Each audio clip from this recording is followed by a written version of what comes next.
Good evening, you're watching World News Tonight on TVP World. I'm Aaron Darman.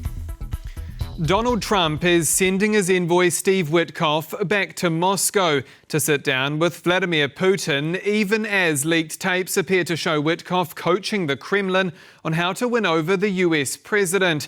This as the European Union's top diplomat says Russia's only trying to negotiate because it's losing the fight in Ukraine. We'll speak exclusively to former senior US officials later in the show, but we begin our extensive coverage tonight with John Todd's report. How are you, Mr. President? Special Envoy Steve Witkoff is due to return to Moscow next week, spearheading Donald Trump's push for peace in Ukraine. And it's Witkoff's contacts with the Kremlin that have put the US president's point man in the spotlight. Witkoff apparently told a top foreign policy aide to Vladimir Putin, Yuri Ushakov, that he could pressure Ukraine and Trump into accepting a Moscow-friendly peace deal, according to a transcript of a phone call published by Bloomberg. Now, me to you, I know what it's going to take to get a peace deal done. Donetsk and maybe a land swap somewhere. But I'm saying, instead of talking like that, let's talk more hopefully, because I think we're going to get a deal here. And I think, Yuri, the president will give me a lot of space and discretion to get to the deal. The news agency reports Witkoff's guidance in mid-October involved suggesting a Trump-Putin call before Vladimir Zelensky visited the White House. The Russian and US presidents subsequently spoke for 2 hours. With your help, we can stop this war. Zelensky flew to Washington looking to secure long-range US Tomahawk missiles, but left empty-handed. Witkoff also apparently coached Ushakov on how Putin could best approach Trump, suggesting he praised the American leader for the Gaza peace deal. Former US diplomats say fueling Russia's stance on its maximalist demands means Putin will not yield, setting peace talks on a path to failure. Vladimir Putin is not going to want any kind of credible security guarantee that stops the fighting sufficiently to allow Ukraine to proceed with European integration and to create an independent, sovereign, democratic state integrated into the European Union. Foreign policy expert and former US Defense Department official Ian Brzezinski says a just peace can only be achieved if Vladimir Putin feels that his regime is threatened. Putin requires two things to cause him to change course. One, he has to see his territorial gains, these illegal territorial gains, to be put at risk. And then two, he has to see his own regime being put at risk. The West has the capacity to do that. It just has to act. Donald Trump has dismissed the leak, calling Witkoff's actions standard practice. This comes after a night of intense Russian airstrikes in Zaporizhia. The UN High Commissioner for Human Rights says well over 14,000 civilians have been killed since Moscow launched its full-scale invasion. John Todd for TVP World.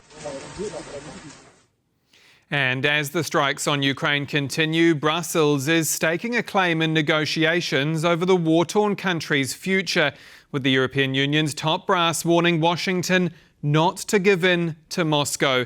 At the same time, an urgent push is underway to finally unlock Russia's frozen assets. Let's go live to the Belgian capital now, where our correspondent Alex Cadier is standing by. Good evening, Alex. So do European leaders genuinely believe Russia is willing to talk peace?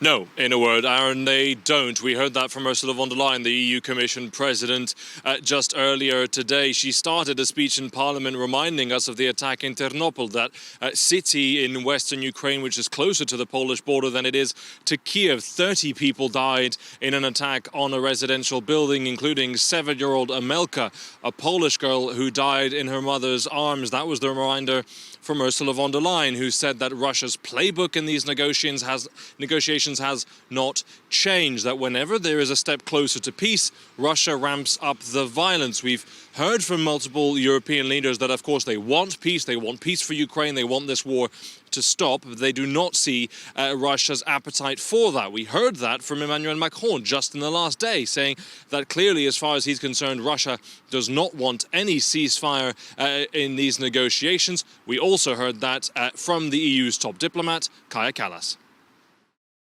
Russia is ready for a ceasefire. Russia is not winding down its military machine, but ramping it up. We still need to get from a situation where Russia pretends to negotiate to a situation where they need to negotiate. And Alex, we're also hearing tonight that the EU is ramping up its work on using Russia's frozen assets. So where do things stand as we go to air? Well, we heard from Ursula von der Leyen in the last few hours, Aaron, saying that the Commission is ready to put forward the legal text to get a reparations loan up and running of 140 billion euros to fund Ukraine's military and civilian needs for the next 2 years. There is still one major hurdle. Belgium expressing concern and opposition to the move for now because of an old investment treaty it has with Russia, and it feels it may be exposed to international lawsuits by the Russian Federation. The Belgian side convincing European leaders that if some kind of lawsuit of that kind would be put forward, all have to share the burden of whatever costs may be incurred. The Belgians want reassurances that they will not have to carry that can alone. Again, the EU's top diplomat earlier today saying to me that she understands those concerns. That is the defence of Belgian interests, and that all member states stand in solidarity with Belgium. Clearly, a lot of work behind the scenes needs to be done to reassure the Belgians that this will not be an issue for them, so this loan can be given to Ukraine to fund that country for the next 2 years. That final decision, that really to-the-wire negotiation, will be decided right here in Brussels on the 18th of December when all the EU leaders come to town. Aaron? Alex Cartier, our correspondent in Brussels, thank you. Back in Warsaw, Poland is beefing up its defences in the Baltic Sea, picking Sweden to supply 3 submarines in a multi-billion-dollar deal. As Defense Correspondent Zuzanna Jurek reports, the country's navy has been waiting on the decision for more than a decade, with the first vessel delivery still some way off. It is now official. Sweden will deliver 3 new submarines to the Polish Navy as part of Warsaw's highly anticipated Orca, or the killer whale program. We are building a new security architecture, and this decision establishes a new security architecture in the Baltic Sea. Poland's newest purchase is said to be Saab's A-26 Blacking-class submarine. Difficult to detect, adapted for multi-domain operations, and able to operate in shallow waters. These vessels are capable of a suite of operations, including offense, defense, and intelligence gathering.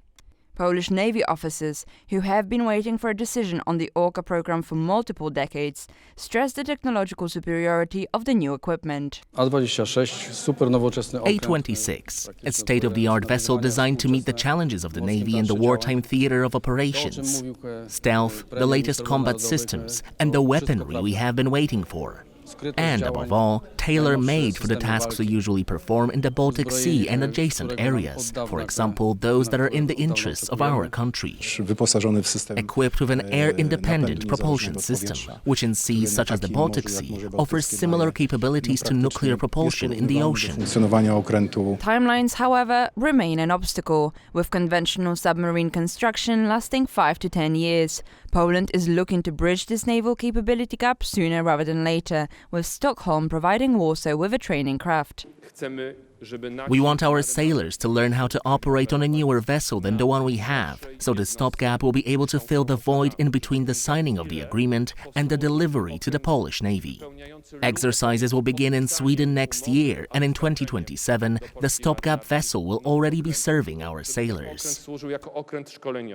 This purchase agreement comes as Stockholm and Warsaw seek to jointly strengthen the security of the Baltic Sea. The relationship between Sweden and Poland is fundamentally transformed since we're no longer partners, we're true allies. That has created great potential for us to deepening our bilateral cooperation. A partnership which is strategically vital, with both countries on the front line of Russia's continuous threats to the Baltic, from GPS jamming to assaults on critical infrastructure and undersea cables, as well as the ever-present shadow fleet of oil tankers. The key thing about the submarines is that they bring the element of unpredictability to the predator's assumptions.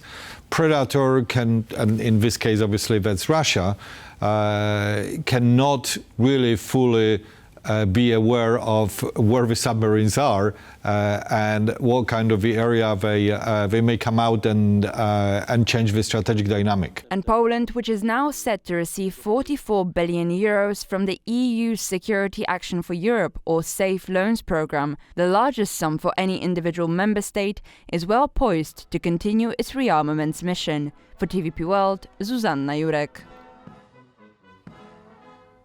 Russia's Foreign Minister Sergei Lavrov has made an intervention in European politics by singling out the praise for leaders of the three Visegrád countries: Hungary's Prime Minister Viktor Orbán, Slovakia's Prime Minister Robert Fico, and incoming Czech Prime Minister Andrej Babiš.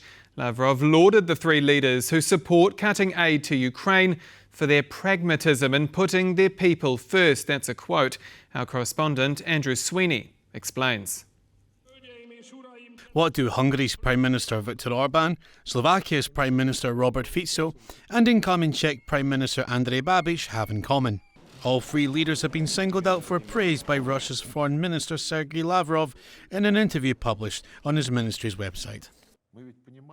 We have no illusions about the people who are now ruling the West. I will mention an exception: Hungarian Prime Minister Viktor Orbán and Slovak Prime Minister Robert Fico.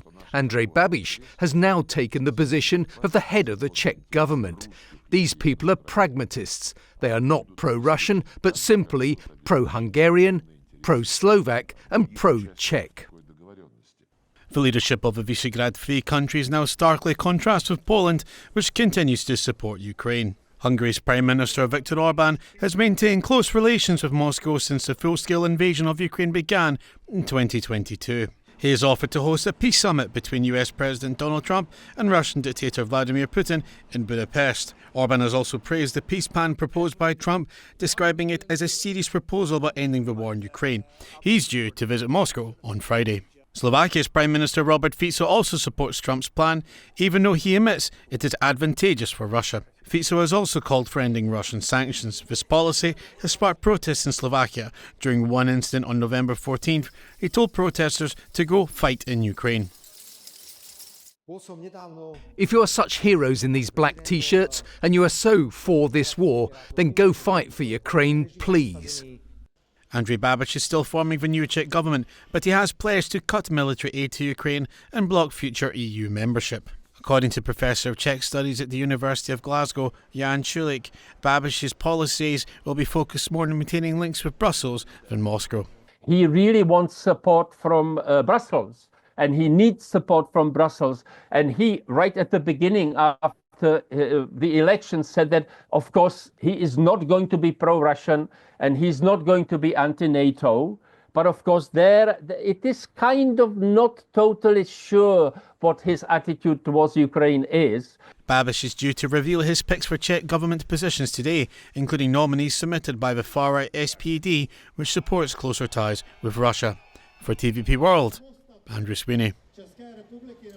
And joining me now for an exclusive panel interview is Kurt Volker, former US Special Representative for Ukraine negotiations, and Daniel Fried, former US Ambassador to Poland. And we're waiting with our special panel tonight on Diane Francis. She's a Senior Fellow at the Atlantic Council. But first of all, good evening to you, gentlemen. Good evening. Now, Ambassador Fried, I would like to start with you. Are we closer than ever to a peace deal in Ukraine, or is this simply noise and we're simply back at square one? Oh, it's probably noise, but not because the Trump administration hasn't been trying, but because Putin is not yet interested in any kind of a peace deal. Still, there is a chance to get something done if President Trump remains committed and if Secretary Rubio keeps pulling things in the right direction. So I wouldn't give up on this process. In fact, I would lean into it. I think the Ukrainians are doing a very good job working with the administration despite the complexities of doing so. And I think that the outline of a possible deal, a ceasefire in place and security for Ukraine, is ready to be discussed, but to become serious, we're going to have to put more pressure on Russia. Ambassador Volker, good evening. The EU's top diplomat, Kaja Kallas, says, quote, Vladimir Putin cannot achieve his goals on the battlefield, so he will try to negotiate his way there. But is it possible that an exhausted Ukraine, which faces a long, cold winter, is equally desperate to strike a deal just to end the fighting, and that to get there it's willing to make some major concessions? Well, they're both partly true. I think that the Ukrainians are indeed tired.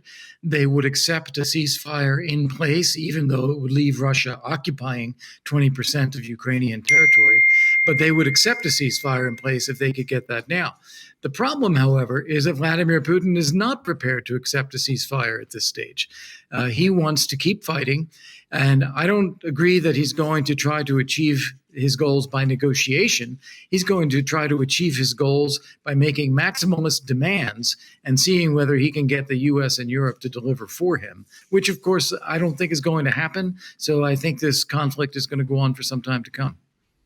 Ms. Diane Francis, I see you have joined us. Good evening to you, ma'am. Now, European leaders keep repeating the line, no decisions about Europe without Europe. It sounds good, but is it still true, or is Brussels right now still too reliant on Washington and Donald Trump when it comes to defending Ukraine and the continent at large?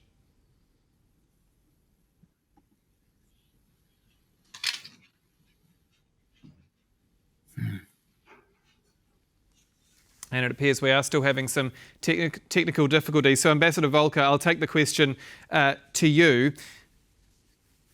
With European leaders repeating that line, no decisions about Europe without Europe, I mean, is it still true, or is Brussels still relying on Donald Trump? Well, look, President Trump is just going out there and pushing this button and pushing that button, sending Steve Witkoff here. He meets with Dmitriev. They come up with a proposal. It's a mess. He sends Marco Rubio in to clean it up.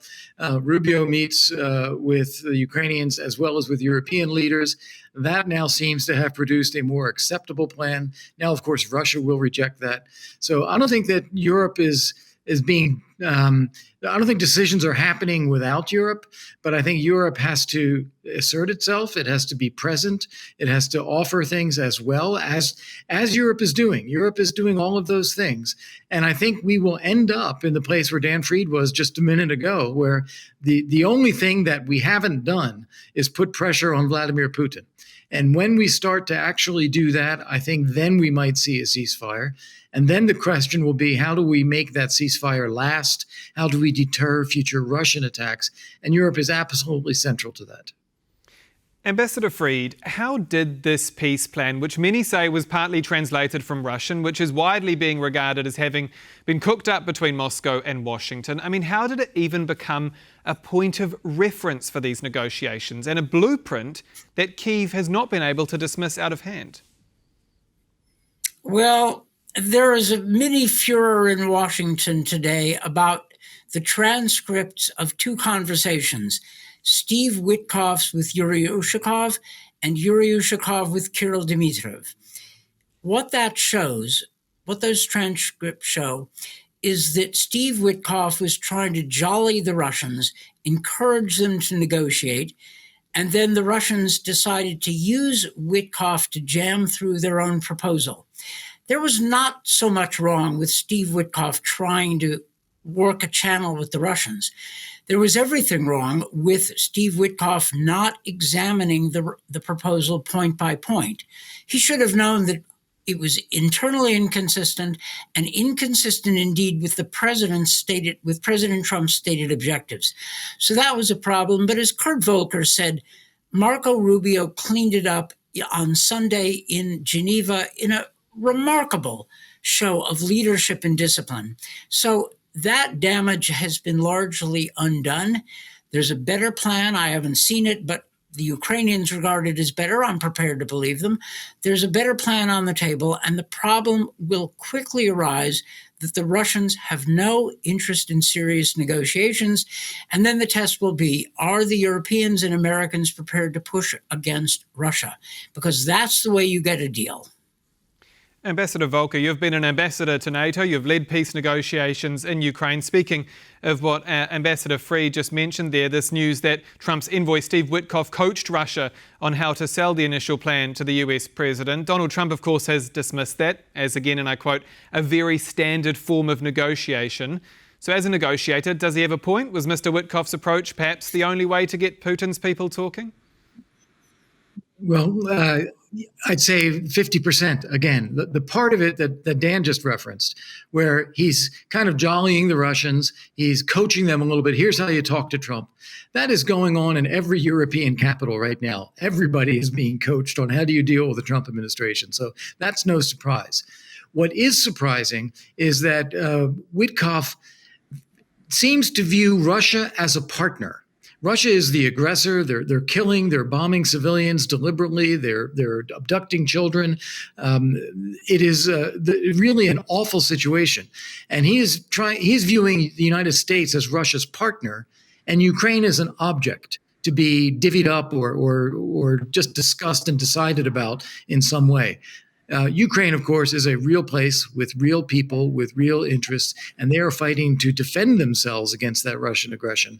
So rather than the fact of the phone calls and that kind of diplomatic exchange, what bothers me about it is the content where he is aligning the United States with Russia.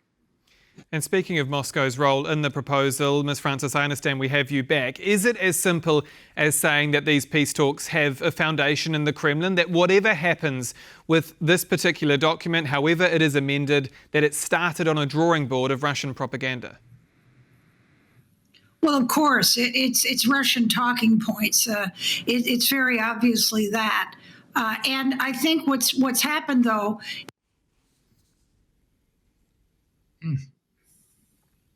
And again, it appears we unfortunately they've sat have... down with Ukraine and they've come up with a counter proposal. And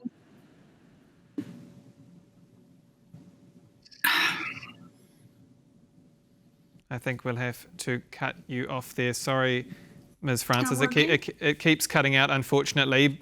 Ambassador Freed, what do you make then of Mr. Witkoff and indeed of President Putin preparing to meet again on the wishes of Donald Trump? I spoke to exiled Russian opposition leader Garry Kasparov, who basically told me the whole saga is a business deal, a blatant example of corruption. Does the Witkoff-Putin link seem to suggest that too? Steve Witkoff is in the company of other Americans who for 80 years have thought that they could smile and glad hand the Kremlin, be chummy with them, and somehow bring the Russians or the Soviets before that to a constructive position. It doesn't work. The Russians respond to strength. They have contempt for weakness. Don't try to jolly them. Don't try to act chummy with them. They are our adversaries. They are the aggressor. Once you start speaking their language, which is toughness, then you can get somewhere. It's possible to negotiate with the Russians, but it is not possible to negotiate with them on the basis of shared values or common interests. Negotiate with them as from a position of strength, then you can get somewhere. And Steve Witkoff is not the first, nor, I fear, is he the last American to simply not know who he's talking to. We know Volodymyr Zelensky, Ambassador Volker, has been under pressure over this domestic bribery scandal at home. Is it a coincidence that in the same weeks that he's been facing these troubles at home, that presidents Trump and Putin decide to pump the pressure on to strike a peace deal? I mean, do they smell weakness?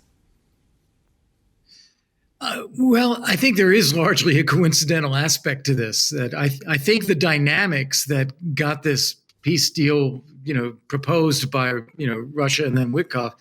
It had to do with the failure of the Alaska summit. I mean, you really go back to August, and Putin promised a summit meeting with Trump. He promised, a trilateral with Trump and Zelensky, then a bilateral with Zelensky. Then he walked away from that. Then he called Trump right before Trump met Zelensky in Washington a few weeks later, and said, "Oh, okay, we'll do another summit. We'll do it in Budapest." And then Trump wanted to make sure there was going to be a deal this time, so he sends Rubio to talk to Lavrov. Well, Lavrov makes clear there is no deal, that, Russia wants what it's always wanted. So he tells this to Trump, and the Budapest summit is scrapped. Immediately after that, the Russians send Dmitriev to Florida to go talk to Witkoff. Figure, okay, Rubio's a dead end. We're not getting anything there. Let's see if we can get Witkoff to produce something that is for us. And that is what generated, I think, all of the activity we're in now. Now, at the same time, you do have this corruption scandal in Ukraine. And I think in the White House, there may have been some people that think, okay, Zelensky's weak, now's our time. But that is a complete misreading of Ukraine. The fact that there is a corruption scandal does weaken Zelensky's image domestically, meaning it is even harder for him to do something wildly unpopular, like give away Russian territory or renounce NATO membership forever or limit the size of the Ukrainian military. So there's no way he could do those things in a position of weakness, if he could do them ever at all. So I think that's a misreading on the part of the White House. But is there an argument to be made that as part of the deal, there would be an election within 100 days and Vladimir Zelensky would probably no longer be president, that he also could see this as an opportunity just to stop the fighting? Well, look, again, so the idea of an election within 100 days is simply not realistic. You've got to have time to lift martial law, to have freedom of movement, to have freedom of speech, and so forth. Second, President Zelensky has already told President Trump, once there is peace and they can have an election, he will not stand, that he'll organize the election, but then step down as president. So that should no longer be a factor in people's minds. And then in terms of resetting the relationship with the United States, resetting with Russia. Yes, of course, but that's got to be on the basis of a end of fighting that is sustainable. I don't think there will ever be a peace deal with Russia because Putin will never agree to one. But I do think you can get a ceasefire and then you can get deterrence back. And if we can do that, that can create the conditions for the political refreshing of Ukraine's democracy. Ambassador Fried, Ambassador Volker there mentioning the reintegration of Russia back into the global economy, or hinting at it. I mean, is that something that should be a positive, seen as a positive for the world, if Russia were indeed to agree to a deal that stops the fighting in Ukraine, or is that a real concern for the West? Well, the offer to reintegrate Russia into the world economy is a nice carrot.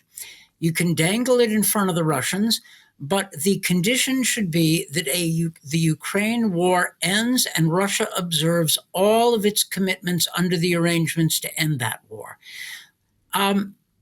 Let's see what happens. That's a good problem to have, but by all means, backload that concession, don't front load it. Don't give the Russians anything until they have agreed to the terms of a ceasefire, until they have withdrawn the troops from areas that they should evacuate, until they have stopped their sabotage against Europe, stopped their interference. So let's feel free to offer a better relationship with Russia, but it's got to be a better behaved Russia. And this is a case where the Russians really do want something from us, and we should make them pay for it up front.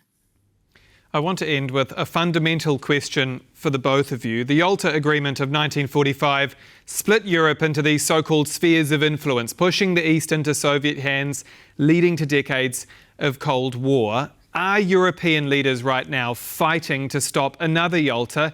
I guess fighting for Europe and fighting for the world as we know it. Ambassador Fried, I'll start with you.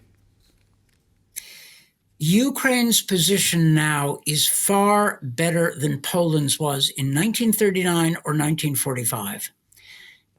Poland was torn apart by Nazi Germany and the Soviet Union. And that position was made possible by the absence of the United States and the inability of Europe to help Poland. By the time you get to Yalta, it's really too late for Poland because the Soviets are in charge. A terrible situation. Ukraine's situation is much better. However, that being said, there are people in the Trump administration who are perfectly comfortable with spheres of influence. There are people who have clearly indicated that they think Ukraine in some sense belongs to Russia. It's a fatuous theory, historically blind and against U.S. interests, but they hold to it. Fortunately, they are not in command.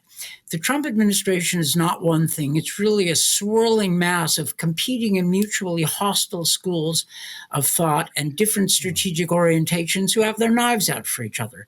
This is pretty obvious. That's the good news is that those who believe in the free world, and I count Marco Rubio as one of them, have some latitude.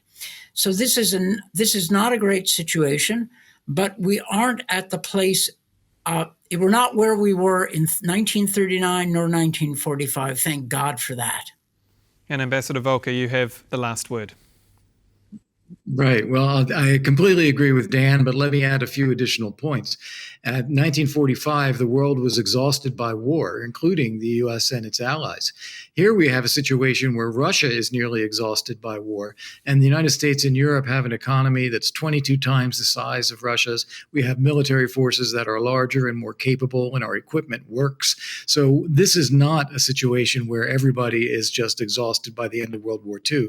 We have a lot of leverage here, and we should be using that. As Dan was saying earlier, we should be using that to put maximum pressure on Russia to stop the war. The only reason this war continues is because Vladimir Putin continues it. Ukrainians don't want it. We don't want it. Europeans don't want it. It is about getting this dictator in Moscow to stop his aggression. Mr. Kurt Volker, former US Special Representative for Ukraine negotiations, and Mr. Daniel Fried, former US Ambassador to Poland. Thank you both very much for your time. My pleasure. And that's all for World News tonight. Do stay with us here on TVP World for more. I'm Aaron Darman. Good night.